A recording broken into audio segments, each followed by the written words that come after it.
Hello, আসসালামু আলাইকুম। আহ, আশা করি ভালো আছেন। অ্যাকচুয়ালি আজকে একটা বিষয় নিয়ে কথা বলতে চাই, সেটা হচ্ছে কর্পোরেট মার্কেটিং। হসপিটাল বা ডায়াগনস্টিকের কর্পোরেট মার্কেটিং কীরকম হবে, এই বিষয়টা নিয়ে আজকে জাস্ট আমার নলেজটুকু শেয়ার করতে চাই। অফিসে কাজ কম, তাই চিন্তা করলাম একটু ভিডিও করি বা একটু নলেজ শেয়ার করি। আসলে একটা হসপিটাল বা ডায়াগনস্টিকের কর্পোরেট ক্লায়েন্ট বা কর্পোরেট পেশেন্ট বা কর্পোরেট কাস্টমার গ্যাদার করতে হলে নিজের কয়েকটা বিষয়ে একটু ফ্যাসিলিটিটা আগে গ্রো করে নিতে হবে, যে আমার কর্পোরেট ক্লায়েন্ট নিয়ে আসলে আমি কি তাকে প্রপার সার্ভিসটা দিতে পারবো কিনা বা তারা স্যাটিসফাইড হবে কিনা। সেক্ষেত্রে প্রথম প্রায়োরিটি থাকে আপনার ইনভেস্টিগেশন, মানে ডায়াগনস্টিক ফ্যাসিলিটি বা হসপিটালের ইনডোর ফ্যাসিলিটি অথবা ডক্টর কনসালটেশন ফ্যাসিলিটিটা ঠিক আছে কিনা।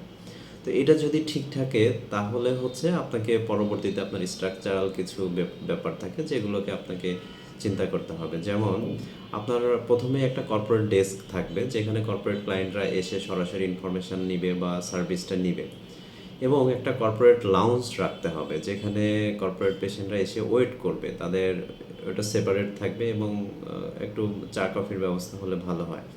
তো ওখানে লাউঞ্জে এসে তারা ওয়েট করবে, কর্পোরেট ডেস্ক থেকে তাকে সকল ধরনের সার্ভিস প্রোভাইড করবে। এবং কর্পোরেট কাস্টমারকে প্রায়োরিটি থাকতে হবে। সকল জেনারেল কাস্টমারের ভেতরে কর্পোরেট কাস্টমারকে প্রায়োরিটি বেসিসে সার্ভিসটা এনশিওর করতে হবে।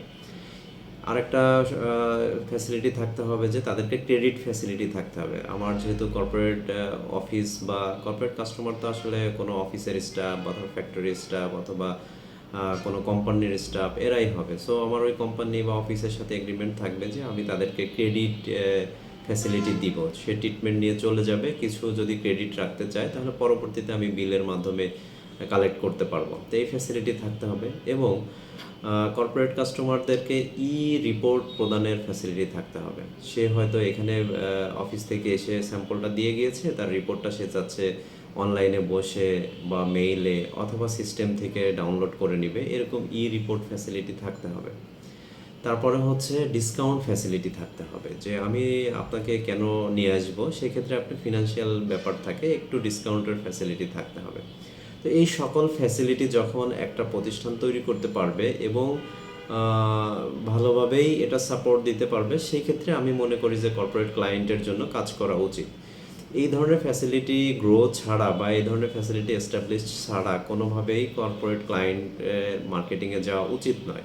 আগে নিজের হসপিটাল বা ডায়াগনস্টিকে এই ধরনের ফ্যাসিলিটি তৈরি করতে হবে, তারপরে আমি কর্পোরেট মার্কেটিংয়ে নামবো। তো কর্পোরেট মার্কেটিং পলিসিটা কীরকম হবে সেটা আমরা আবার নেক্সট ভিডিওতে ইনশাল্লাহ আলোচনা করব বা আমার এক্সপিরিয়েন্সটা শেয়ার করব। সো আজকে এ পর্যন্তই। ভালো থাকবেন, সুস্থ থাকবেন, লাইক করবেন। আর যদি কোনো কিছু জানার থাকে তাহলে অবশ্যই কমেন্ট বক্সে জানিয়ে দিবেন। আর আমার যদি কোনো ভুল থাকে সেটা অবশ্যই কমেন্ট বক্সে জানিয়ে দিবেন। আর যদি প্রয়োজন মনে করেন তাহলে চ্যানেলটা সাবস্ক্রাইব করবেন। ধন্যবাদ।